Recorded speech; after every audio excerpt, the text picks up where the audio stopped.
Bueno, hola, buenas tardes. Comenzamos, como siempre, con el esquema anterior, ¿vale? Estábamos con el tema de las actividades del técnico de enfermera en las instituciones sanitarias, que ya lo hemos dado, ¿vale? Pues esto es un pequeño esquema, ¿vale? Lo tenéis aquí grabado para que, bueno, le podéis echar un ojo. Bueno, el temario, como sabéis, lo voy recopilando de varios datos, de varias webgrafías, de internet, de varios temarios, etcétera, y hago un pequeño resumen, ¿vale? Para que lo tengáis. Vale, entonces seguimos con la corrección de los test que seleccioné del tema 2. Hay muchísimos más, ¿vale? Tenéis muchísimas páginas en internet donde aparecen temas y test para hacer. Yo he seleccionado unos test de tantos que hay, ¿vale? Y os los dejé en blanco para que los hicierais. Entonces, pues bueno, vamos con las correcciones. Para seguir con el tema, voy a pasar las correcciones, pero no los voy a leer todos porque si no, pues bueno, sería la clase muy larga. Entonces, pues bueno, ahí tenéis algunas de las preguntas que os puse y si tenéis alguna duda, pues miramos entre todos la forma de pues, poder tener las respuestas y tenerlas, ir a buscarlas en el libro, etcétera, ¿vale? Estos son más test. Habíamos hablado del proceso de enfermería, del PAE, ¿vale? De que tenía 5 etapas. Hablábamos de la atención primaria, de la atención especializada, ¿vale? Todas estas preguntas ya os las pasé también por el grupo, ¿vale? Esto es un pequeño repaso para que tengáis aquí. Hablamos de Dorothea Oren, de la especializada, ¿vale? De Nightingale, bueno, como podéis recordar, de Virginia Anderson, de todas las personas de las que hablamos, ¿vale? Y ahora sí comenzamos el tema 3, que es de documentación sanitaria, sistemas de información, consentimiento informado y demás. Bueno, vamos a empezar con qué son los sistemas de información sanitaria. Pues los sistemas de información son mecanismos para la recogida, procesado, análisis y transmisión de la información para organizar y hacer funcionar los servicios sanitarios para la investigación y docencia también, ¿vale? Esto lo tenemos recogido en una ley, ¿vale? La ley del 16/del 2003 del 28 de mayo. Como sabéis, esta ley es la Ley de Cohesión y Calidad del Sistema Nacional de Salud y en su artículo 53 pues está recogido el sistema de información del Sistema Nacional, ¿vale? Os pongo aquí la ley. Bueno, las fuentes de información creo que es importante, por eso os puse un post-it, ¿vale? Yo lo estoy estudiando así, os voy a ir poniendo post-its de todas las cosas que yo creo que al hacer los esquemas creo que son importantes, por eso que estamos compartiendo información entre un grupo de compañeros para ayudarnos a estudiar la OPE. Bueno, las fuentes de información las hay externas e internas, ¿vale? Las externas podrían ser demográficas u otras, o las internas pues podrían ser, por ejemplo, registros de unidades de servicios, ¿vale? Nos podrían preguntar de las siguientes cuáles son externas y cuáles son internas. Entonces, os pongo un pequeño vídeo para que entendamos un poquito este concepto.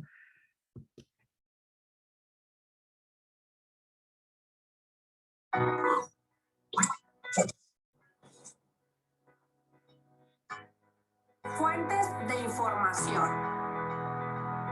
Si bien los datos están a la orden del día gracias a los medios de comunicación digital, es necesario recurrir a diferentes fuentes para obtener la mejor y mayor información posible para minimizar el riesgo en la toma de decisiones y el planteamiento de las estrategias. Estas pueden ser fuentes secundarias. Estas fuentes contienen datos e información que ya han sido recopilados y generados anteriormente con otros fines. Por ejemplo, investigaciones o proyectos anteriores. Estas fuentes pueden ser internas, es decir, los datos que se encuentran en la misma empresa en las diferentes dependencias. Contabilidad, administración, mercadeo, ventas, etc. O también pueden ser externas y se refiere a la información que se puede obtener de fuentes ajenas a la entidad. Por ejemplo, bases de datos, agremiaciones, instituciones del Estado, publicaciones, sitios en Internet, libros, revistas, entre otros. Fuentes primarias. Son fuentes que generan información directa que no se encuentran en otras investigaciones y dan cumplimiento a objetivos puntuales de la búsqueda. También las hay internas, las cuales son obtenidas del personal de la empresa a través de la indagación. Y externas, es decir, todos aquellos actores del mercado, competidores, proveedores, consumidores, distribuidores, etc.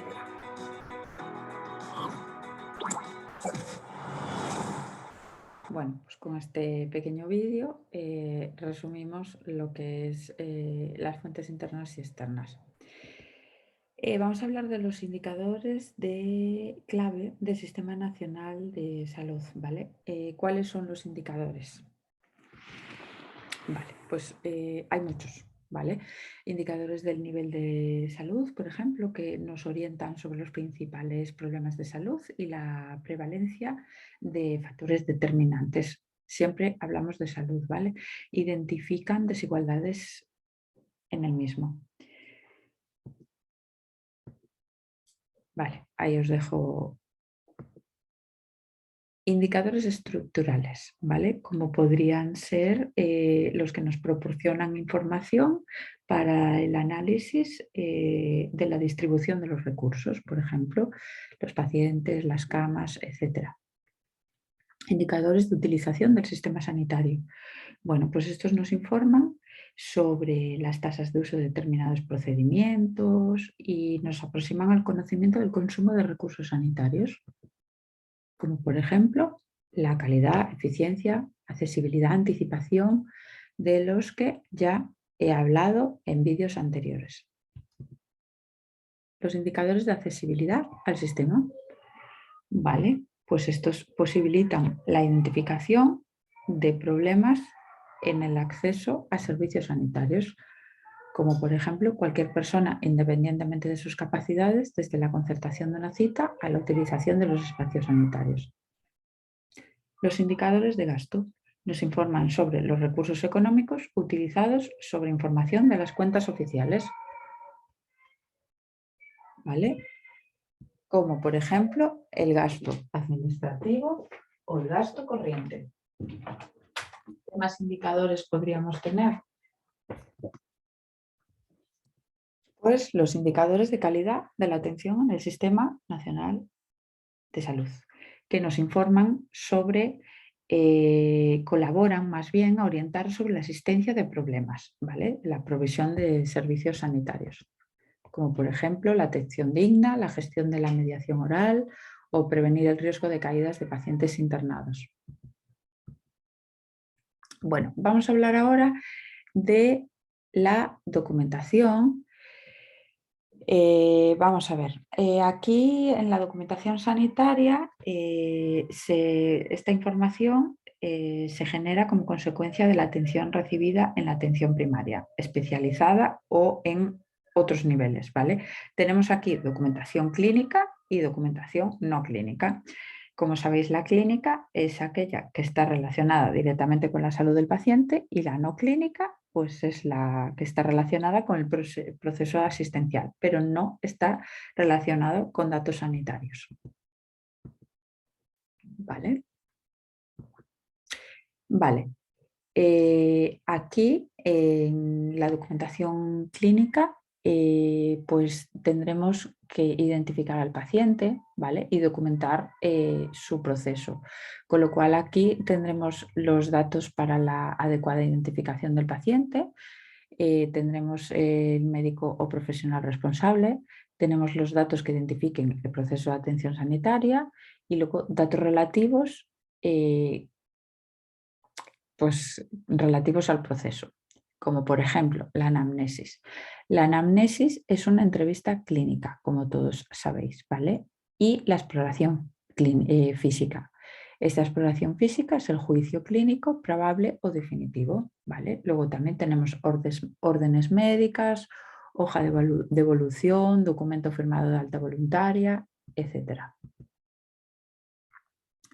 Vale, tenemos aquí estos conceptos, que son otros datos que contiene la historia clínica, como los diagnósticos presuntivos o probables. ¿Vale? Estos diagnósticos están basados en la información extraída del interrogatorio y la exploración física.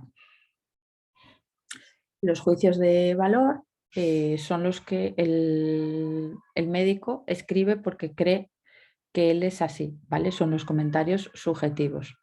Y el plan o pronóstico son las actitudes a tomar, tanto en el caso de que el diagnóstico sea acertado como no acertado. Vale. Las anotaciones se realizan siguiendo la estructura SWOT. SWOT nos quiere decir sus siglas: subjetivo, objetivo, análisis y planes. Vamos a ir viendo cada una de ellas. Subjetivo. Subjetivo es lo referido por el paciente. Objetivo es lo observado por el médico durante la exploración. El análisis es la interpretación, la evaluación o el juicio clínico. Y los planes, pues son los planes diagnósticos, de educación, etc. Hay varios modelos, como sabéis, de historia clínica. Tenemos la historia cronológica, la orientada por problemas de salud, la protocolizada o la por episodios, ¿vale? Bien, vamos a ver las funciones de la historia clínica. Aquí las tenemos, vale. Clínica o asistencial, que sería la principal, ¿vale? Es la de escribir. Luego tenemos la docencia, ¿vale? Que como sabéis permite aprender tanto de errores como de aciertos, ¿vale? Tenemos la investigación, que es a partir de esa información que tenemos, que nos aporta la historia clínica que hemos redactado, pues ahí podemos plantearnos preguntas de investigación sanitaria, por ejemplo, para tener el objetivo de buscar respuestas científicas, que sean razonables, evidentemente. Tenemos la epidemiología, tan importante, con datos acumulados en las historias clínicas, que también nos gusta saber de ella, porque bueno, ahora con el tema del COVID, pues bueno, está bien saber un poquito de epidemiología y poder saber perfiles, informarnos de los datos, un poquito del tema todo este del COVID y cualquier enfermedad epidemiológica. La mejora continua de calidad, pues la historia clínica, como se considera por las normas deontológicas, que luego explicaremos más adelante, que es como un derecho del paciente, ¿vale? Pues se trata de un reflejo de la relación médico-paciente. Entonces, bueno, pues esto sería la mejora continua de la calidad. La gestión y administración de la historia clínica es un elemento fundamental. Y la médico-legal, pues es un documento legal que se usa para enjuiciar la relación médico-paciente.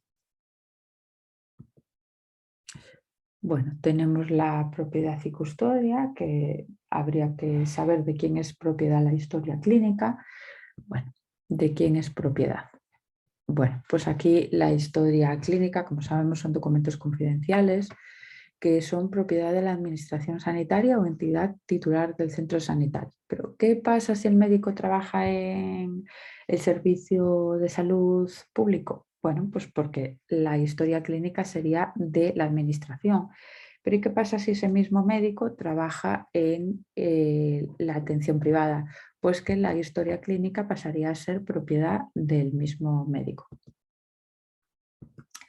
¿Y quién puede acceder a la historia clínica? Pues tenemos que el paciente tiene derecho, ¿vale?, al acceso a la documentación y a obtener copia de los datos. Como sabéis, podrá ejercitarse por representación acreditada, ¿vale? Tenemos aquí la ley, ¿vale?, que es del 13 de diciembre, 15/1999, del acceso con fines judiciales epidemiológicos, que se rige por lo dispuesto en esta dicha ley. Vale, la conservación. Se conservará indefinidamente esta información, ¿vale?, como informes de alta, hojas de consentimiento informado y alta voluntaria, informes quirúrgicos y hoja de evolución y planificación de cuidados de enfermería, etc. En el archivo central de las historias clínicas, que está en el hospital, en el caso de los hospitales, claro, es una sección que sabéis que pertenece al servicio de admisión y de documentación clínica. Pues ahí es donde tendremos las historias clínicas. Cuando ingresa un paciente se le asigna un número de historia clínica, como sabéis, que se le llama activo, y entonces estas se colocan en el archivo y permanecerán hasta que transcurran 5 años desde que se produjo el alta. Cuando pasan más de esos 5 años, pues algunos son destruidos, pero el resto se colocan en el archivo o pasivo, y los que se conservarán indefinidamente son los que mencionamos anteriormente. Tenemos la historia clínica en formato papel, ¿vale? O la tenemos también en formato digital, ¿vale? En formato papel, como sabéis, pues se abre en el hospital a todo el usuario que necesite una asistencia sanitaria, y es el servicio de admisión el encargado de asignar el número de identificación, que será único por paciente, como sabéis. Al alta del paciente, la historia pasará al servicio administrativo para su envío al archivo antes de 20 días, ¿vale? La historia clínica electrónica pues garantiza a los profesionales sanitarios el acceso a documentación más relevante para la atención sanitaria de cada paciente desde cualquier lugar, ¿vale? Esto es la historia clínica electrónica que tenemos en cualquier aplicación móvil, como Sergas Móvil o como cualquier aplicación que nos dé acceso a nuestra propia historia clínica. El contenido está formado por datos clínicos que recogen la información para la atención sanitaria que aportan al ciudadano, niveles adecuados de calidad en la asistencia al ciudadano fuera de su entorno geográfico habitual. Tenemos la documentación no clínica, ¿vale?, que sería la tarjeta sanitaria, que como sabéis, bueno, pues esta es un modelo de tarjeta sanitaria, ¿vale?, donde tenemos pues los datos, como veis, que son el código de barras, que es la identificación del ciudadano, el CITE, que es el código de identificación de la Comunidad Autónoma de Galicia, el CIP, que es el código de identificación personal en el sistema de información de tarjeta sanitaria, y luego pues el tipo de farmacia, el número de afiliación y el nombre y el apellido de la persona. El conjunto mínimo de datos pues es un registro informatizado que trata de establecer, cuando dan de alta al paciente, pues un conjunto básico, uniforme y mínimo de datos de cada uno, ¿vale? Para evaluar los datos administrativos, económicos, médicos y de enfermería. Se recogen datos no clínicos y clínicos, como fecha de alta, sexo, fecha de nacimiento, diagnósticos, etc. Vale, aquí os voy a dejar un vídeo sobre el consentimiento.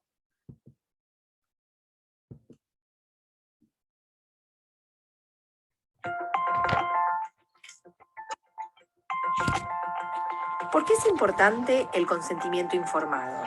Cuando una persona es invitada a participar en un ensayo clínico, comienza el proceso de toma de consentimiento informado, donde se establece una continua comunicación entre el interesado y el médico investigador. El médico investigador le explica al potencial participante el contenido del consentimiento, donde se describen, entre otras cosas, los objetivos, los procedimientos, el cronograma de visitas, el manejo del medicamento, la duración, el número de participantes, los riesgos y beneficios potenciales, los datos de contacto del médico investigador, del comité de ética interviniente y de la autoridad regulatoria si corresponde. Muchas veces es un documento largo y el lenguaje no resulta claro y comprensible. Por eso, el potencial participante debe preguntar todas las dudas al médico investigador para poder tomar una decisión, es decir, participar o no. Si desea, puede comunicarse con el comité de ética interviniente para conocer cuáles son sus derechos. Es aconsejable que los potenciales participantes lleven el consentimiento informado a su casa para poder debatirlo con sus familiares, amigos, su médico de cabecera y cualquier persona de su confianza previo a tomar la decisión. Finalmente, una vez aclaradas todas las dudas, se procede a firmar el consentimiento informado. De esta manera, se da inicio a la participación en el estudio. Generalmente, los estudios de investigación presentan modificaciones que deben ser informadas. De esta manera, se genera un nuevo consentimiento informado, a través del cual el participante expresa su voluntad de continuar o no en el estudio. Aún habiendo decidido ingresar, el participante tiene total libertad de cambiar de opinión por los motivos que fueren y puede retirarse del estudio en cualquier momento. Sin embargo, por seguridad, es aconsejable que se comunique con el médico investigador para que él mismo le recomiende la mejor forma de seguir. Si está interesado en participar en un estudio clínico, recuerde, participar en un estudio clínico es un acto voluntario. Hágase escuchar. Si no entiende algo, pregunte. Ninguna pregunta está de más. Usted tiene derecho a saber. Siempre conserve el consentimiento informado. No dude en hablar con su gente de confianza. Un buen proceso de consentimiento informado es importante para que el estudio se lleve a cabo de la mejor manera posible. Bueno, pues como veis, os dejo el vídeo que he sacado de YouTube, ¿vale? Donde empezamos con el consentimiento informado, ¿vale? Y hacemos un pequeño resumen. Entonces decimos que es prestado libre y voluntariamente por el afectado. El consentimiento informado es verbal y se le prestará por escrito en intervenciones quirúrgicas, procedimientos diagnósticos y terapéuticos invasores. Y luego está regulado por la Ley 3/2001 del 28 de mayo, que es reguladora del consentimiento informado y de la historia clínica de los pacientes. La prestación del consentimiento es un derecho del paciente y su obtención es un deber del médico. Bueno, vamos a hablar ahora del otorgamiento del consentimiento por sustitución, ¿vale? Cuando el paciente esté circunstancialmente incapacitado para tomar la decisión que sea, pues el derecho corresponderá a los familiares o a las personas vinculadas de hecho a él, ¿vale? Por ejemplo, por intervención quirúrgica. Vale. Luego, cuando el paciente sea incapacitado legal, pues el derecho será de su representante legal. ¿Qué pasa si el paciente es menor? Bueno, pues cuando el paciente sea menor de edad, pues no sea capaz intelectualmente de comprender la intervención, el consentimiento lo dará el representante legal del menor. Vale, con 12 años se le escucha, pero con 16 años ya firma él. En el caso de que la decisión del representante legal sea contraria a los intereses del menor, habrá que poner los hechos dispuesto en lo que es la legislación civil, ¿vale? Hay una excepción y límites del consentimiento informado, pues cuando se puede actuar sin consentimiento. Pues se puede actuar sin consentimiento cuando existe riesgo para la salud pública por las razones sanitarias establecidas por la ley, ¿vale? Esta ley es la 3/1986 del 14 de abril. O cuando existe riesgo inmediato grave para la integridad física y psíquica del paciente, ¿vale? Cuando no se puede, no es posible tener la autorización, ¿vale?, a sus familiares o a las personas vinculadas de hecho a él. Vale, empezamos con la bioética. Vale, empezamos con los principios fundamentales de la bioética. Vamos a explicar qué es la bioética y la ética, ¿vale? Empezamos por la ética. La ética, pues tenemos que la ética moral se ocupa de los principios morales, ¿vale? Como dice la palabra. Estos permiten valorar entre el bien y el mal, ¿vale? Y las consecuencias de las acciones. Sin embargo, la bioética, pues la bioética es la rama de la ética, ¿vale? La rama de la ética que se dedica a proveer de los principios para la correcta conducta humana respecto a la vida. Principios de Beauchamp y Childress. Estos principios son muy importantes, hay que aprenderlos, ¿vale? Son los principios de beneficencia, autonomía, no maleficencia y justicia. Empezamos con el principio de beneficencia, que es la obligación de actuar en beneficio de otros, ¿vale? El principio de no maleficencia, ¿vale?, es ante todo no hay que hacer daño, hay que respetar, ¿vale? Hay que abstenerse de hacer intencionadamente acciones que puedan causar daño o perjudicar a otros compañeros o a otras personas. El principio de justicia se debe tratar a cada uno pues como corresponde, ¿vale? No a la desigualdad. Vale. Luego tenemos, esto también es importante, jerarquización de los principios, y entonces aquí tenemos una ética de mínimos y una ética de máximos. La ética de mínimos, pongo que es más importante, ¿vale? Porque son los principios de no maleficencia y de justicia. Sin embargo, en la ética de máximos entraría la beneficencia y la autonomía, menos importantes. Entonces, en la de mínimos, que son la no maleficencia y la justicia, estos tienen carácter público y se aplican a todo el mundo. Y la ética de máximos, que son menos importantes, que son beneficencia y autonomía, son los principios particulares, porque la relación del paciente está basada en estos, ¿vale? Vale, tenemos que la Declaración Universal sobre la Bioética y Derechos Humanos fue aprobada por la UNESCO este día, el 19 de octubre del 2005.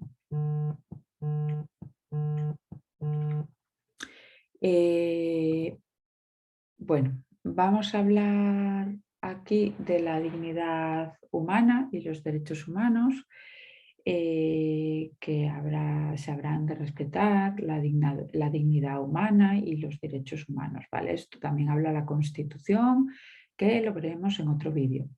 En cuanto a los beneficios y efectos nocivos, pues bueno, esto básicamente viene hablando de la beneficencia, ¿vale?, que es lo que hablábamos antes, en la que, como recordáis, pues la beneficencia es el principio de obligación de actuar en beneficio de otros, ¿vale? Entonces, bueno, la beneficencia hablábamos de que estaba en la ética de máximos y que era menos importante y eran particulares. La autonomía y responsabilidad individual es que se habrá de respetar la autonomía de la persona. El consentimiento es porque toda intervención médica, ¿vale?, necesita previo consentimiento, libre e informado de la persona interesada. Luego tenemos pues privacidad y confidencialidad, igualdad, justicia y equidad, comités de ética, etc. Vamos a hablar un poco del Comité de Ética Asistencial. El Comité de Ética Asistencial, como sabéis, es un órgano consultivo que está al servicio de los profesionales y usuarios de los centros sanitarios. Como objetivo final tienen mejorar la dimensión ética de la práctica clínica y de la calidad de la asistencia sanitaria. Tienen carácter consultivo, carácter independiente de cualquier órgano institucional y aconfesional. Sus funciones, como sabéis, pues son la de proteger los derechos de los pacientes, de analizar y asesorar el proceso de decisión clínica, de colaborar con la formación en bioética, que son los cursos en bioética. Luego tenemos dilemas éticos, ¿vale? Los dilemas éticos pueden ser cualquiera de estos. Yo os voy a poner un vídeo que, bueno, no resume lo que son los dilemas éticos, pero sí nos da un ejemplo de lo que puede ser uno de ellos.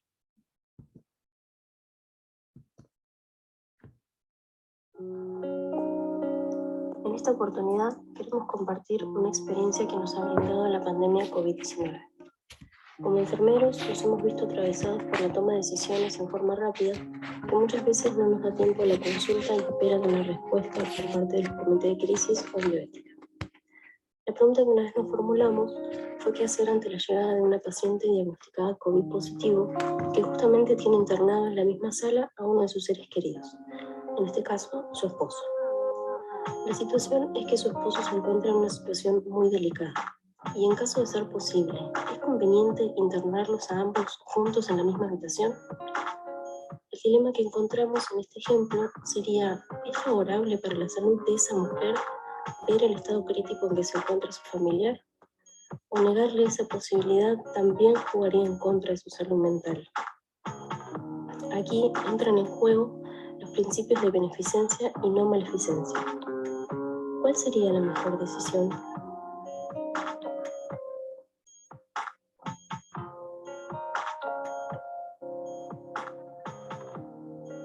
Otra situación que se nos presenta a diario como personal de enfermería en área COVID es cuando ocurre una internación de dos pacientes con COVID positivo, uno en estado estable y el otro en cuidados paliativos. Acá es donde comienzan las interrogantes del paciente hacia nosotros, el pensamiento de que todos van a terminar en la misma situación. ¿Cómo actuar frente a estas interrogantes? ¿Qué herramientas son útiles para brindarle seguridad o esperanza a esa persona? Ni crear falsas expectativas, ni agrupar a todos los pacientes por una patología, ya que cada individuo responde de distinta manera a cada situación. Cuando preguntan si ese paciente va a fallecer, si ese es el final de esta enfermedad, ¿cómo respondemos a eso si ni nosotros mismos sabemos a ciencia cierta cómo actúa este virus en cada individuo?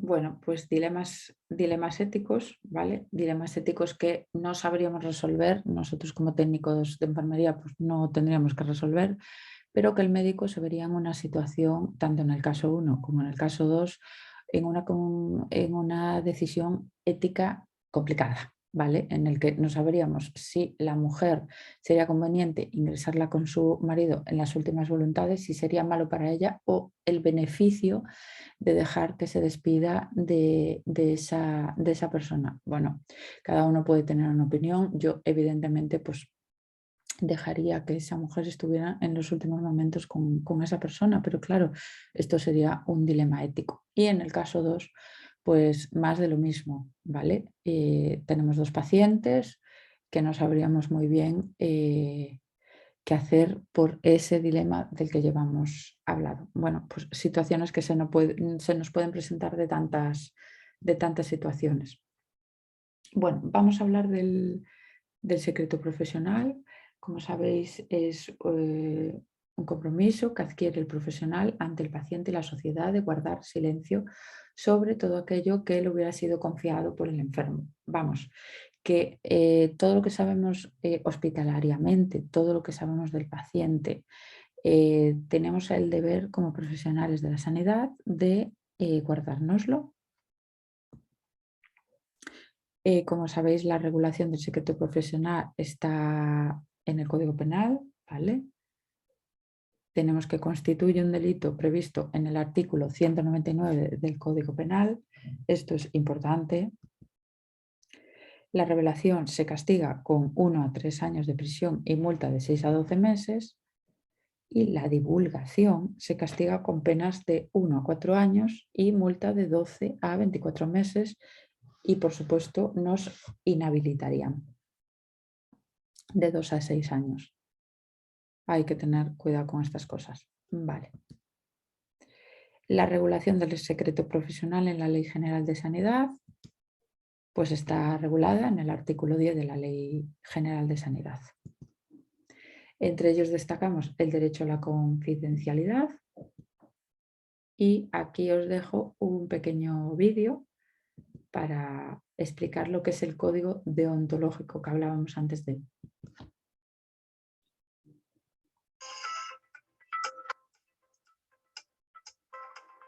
Código deontológico. ¿Qué es un código deontológico? Para ello abordaremos desde la ética. Es un documento que recoge un conjunto de criterios, normas y valores que rigen el ejercicio de una profesión.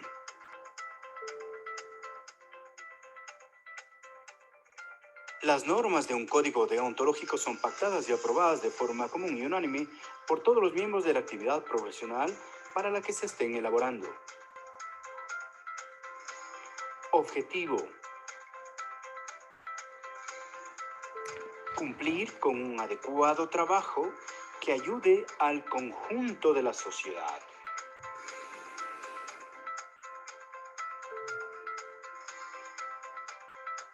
Los valores éticos son guías de comportamiento que regulan la conducta de un individuo y muestra su personalidad, una imagen positiva o negativa de él propio. Como consecuencias de su conducta, se puede apreciar sus convicciones, sentimientos e intereses que posee. Los valores morales son un conjunto de normas y costumbres que son transmitidas por la sociedad al individuo y que representan la forma buena o correcta de actuar. Son introducidos desde la temprana infancia por los padres o las figuras de autoridad.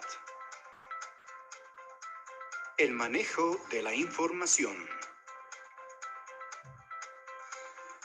La ética de la información se ocupa de tratar los problemas que involucran el uso de datos informáticos de Internet y las nuevas tecnologías como medio de comunicación.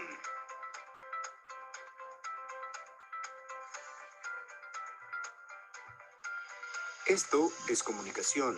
Gracias por acompañarnos en este video. Nos vemos pronto.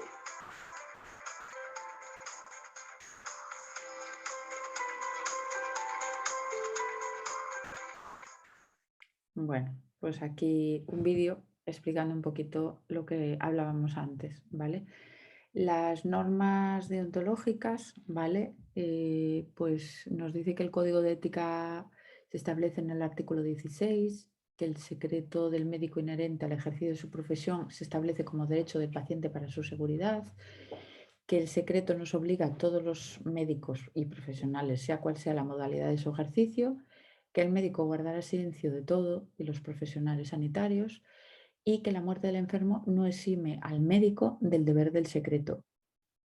El respeto a la revelación del secreto del citado código precisó que podrá revelar el secreto con discreción en los justos límites, ¿vale? Cuando, por ejemplo, la revelación se presuma el bien para el paciente o cuando certifique un nacimiento o una defunción. Bueno, pues os dejo como siempre los test en blanco, ¿vale? De la parte 1, que son el consentimiento informado de historia clínica y secreto profesional, ¿vale? Os quedan aquí en blanco. En el siguiente vídeo empezaremos con las correcciones. Os dejo aquí algunos más, ¿vale? Vale, he seleccionado bastantes. Vamos a ir haciéndolos. y vemos entre todos las dudas que podamos tener. Consentimiento informado, testamento vital,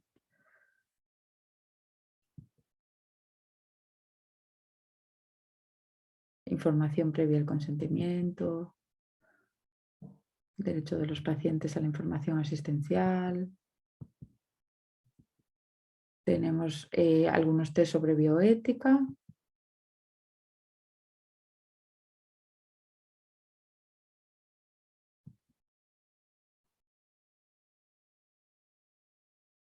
Agresiones, relación asistencial.